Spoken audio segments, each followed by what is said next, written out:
کہ انسان جو بھی اللہ کے راستے میں خرچ کرتا ہے یقیناً اسے اجر ملتا ہے۔ اگر کوئی آدمی ہلکے درجے کی چیز اللہ کے راستے میں دیتا ہے، جیسے عام طور پر لوگ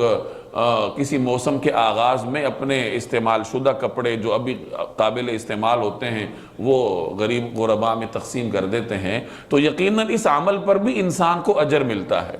لیکن کبھی کبھار اپنی پسندیدہ چیز بھی اللہ کے راستے میں خرچ کرنی چاہیے، اس سے اللہ کے ہاں آپ کی قربانی کو قدر کی نگاہ سے دیکھا جائے گا اور اللہ کے ساتھ آپ کے تعلق کا اظہار ہوگا کہ یہ چیز مجھے پسند ہے، اور جو پسند کی چیز ہے اس کو خرچ کرنے میں تکلیف ہوتی ہے۔ تو جب انسان اس طریقے سے اپنے نفس کی خواہشات کو اللہ کے آگے قربان کرے تو پھر اللہ کے دربار میں ایسے انسان کی نیکی کو قدر کی نگاہ سے دیکھا جاتا ہے۔ تو کبھی کبھار اپنی پسندیدہ چیزیں بھی اللہ کے راستے میں قربان کرنی چاہیے۔